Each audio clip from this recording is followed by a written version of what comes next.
Okay guys, we're starting to look at fractions this week, okay? So kind of the basis of fractions is when we're dealing with part of a whole thing. So I'm just going to do that with pictures up the top here, okay?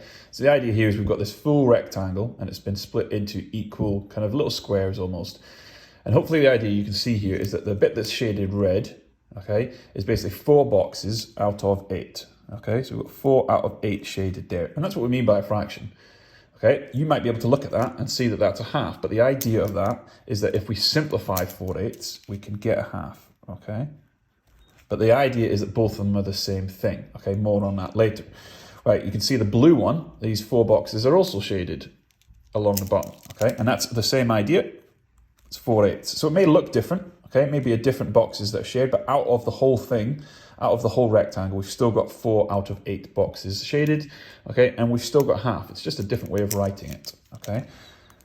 And again, more on that idea of simplifying later. But you can see that if we were to split this down the middle, okay, then the bottom half is shaded in blue, and that means that 1 out of the 2, when we're splitting kind of into 4 boxes, 1 out of the whole thing, or half of the whole thing, is shaded, and it's the same idea with the red boxes, okay? So over here, we've just got an empty one, same idea, but we're going to shade it in different ways, okay? So if I wanted to shade in a quarter, okay, I can basically see that I can split this box, this whole rectangle, into 4 equal kind of rectangles here. There's 1, 2, 3, and 4. So splitting into kind of columns, I have 4 equal ones down the middle, and if I shaded in one of those columns, I would have a quarter. But you can see the idea here, that what I've actually shaded in, I've shaded in 2 out of the 8 boxes in total.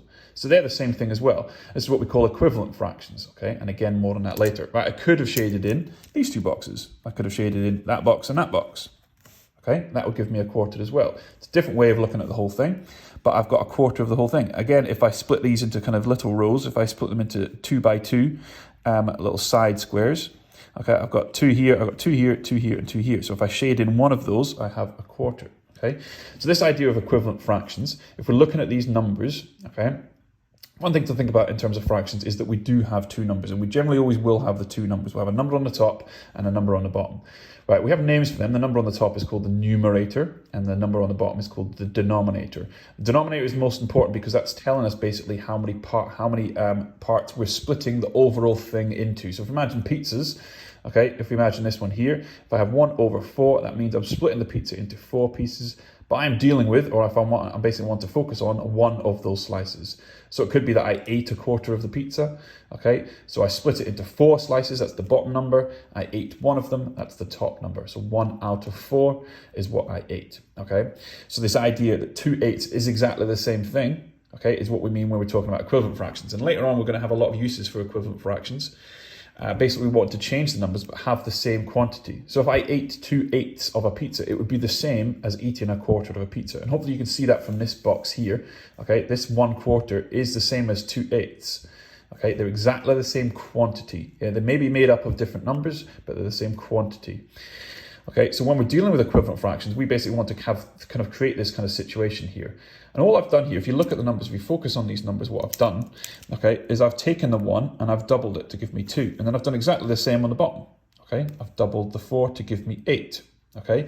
And that's how we create equivalent fractions. If I do the same to the top, in other words, if I multiply it, and I can't just add, I can't subtract, I have to multiply. So if I multiply the top number by a number, if I then multiply the bottom number by the exact same number, then I'll create an equivalent fraction.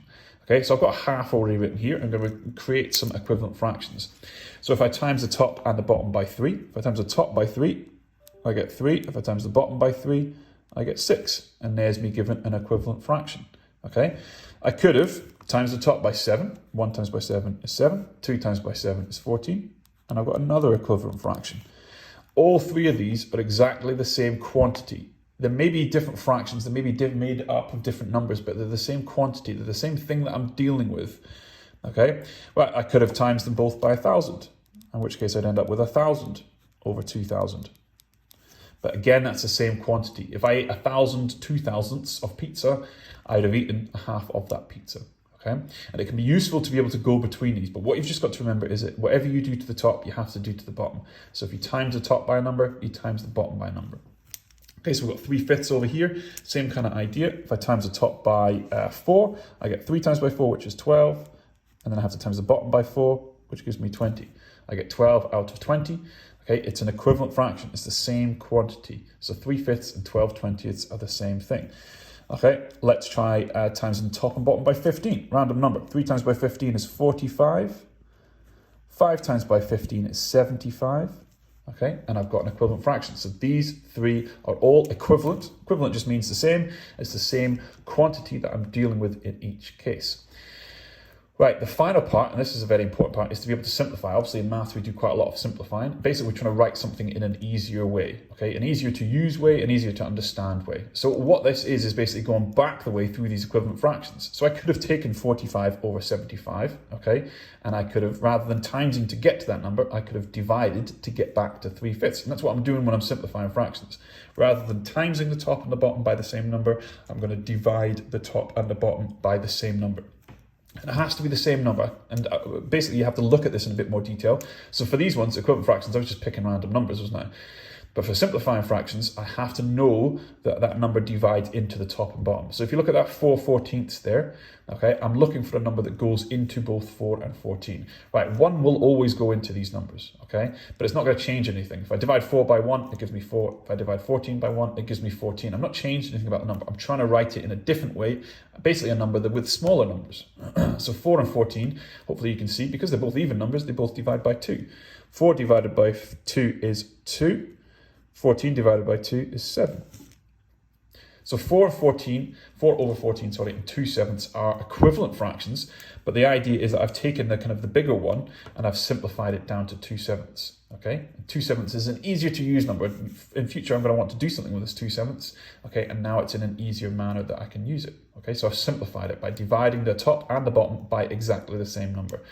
Okay, so this one has bigger numbers here, 42 over 56, okay, much bigger numbers, okay, and you can do this in stages. You might not know straight away what it's going to be in its simplest form, okay, and I know that 2/7 over here was its simplest form because I can't simplify it any further, but 42 over 56 might be slightly more difficult. Right, I can see hopefully that both of those numbers divide by 2, so I'm going to divide them both by 2.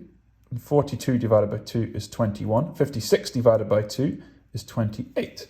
So that's me simplified it. But the point is I've not simplified it fully. And I want to simplify it as much as I possibly can. And I can see that 21 and 28 both actually divide by something else. Okay, and this is where you're going to need to be really good with your times tables. 21 and 28 both divide by 7. They're both in the 7 times table. Okay, 21 divided by 7 is 3. And 28 divided by 7 is 4. Okay, so 42 over 56 actually simplifies to 3/4. It simplifies very, very nicely to a nice, simple fraction. But I'm not necessarily going to notice straight away. What I'd have to know at the start there is that they're both actually in the 14 times table.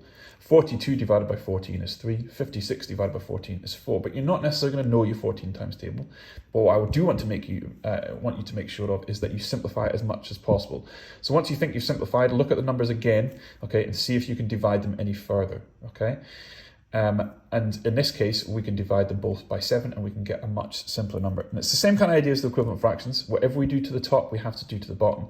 We just need to know our times tables here. And more importantly, what we're actually looking for, if you remember back, we're looking for a common factor. Okay, so we want a number that divides into both of them. If you remember, we called that the common factor. And more importantly, to get there in the quickest way possible, we're looking for the highest common factor. So in this last one, 42 and 56, the highest common factor was 14. Our common factor was 2. I divided by 2 first of all, okay, but it didn't get me into its simplest form. Okay, if I want it to be the simplest form, I need the highest common factor. So I'll show you one more just quickly. Just write it in here. So let's think 16 over 24. Okay, so 16 and 24. I can see they both divide by 2, but that's not the highest common factor. Okay, I know they both divide by 4 as well, but that's not the highest common factor. If I want to get the answer straight away, and you don't have to get the answer straight away, the highest common factor of 16 and 24 is 8. 16 divided by 8 is 2, and 24 divided by 8 is 3. Okay, so that simplifies fully to 2/3. And that's what we're doing generally when we're dealing with fractions, because we're trying to simplify them. Okay, but it helps to understand equivalent fractions first, and it's important to know what a fraction is in the first place.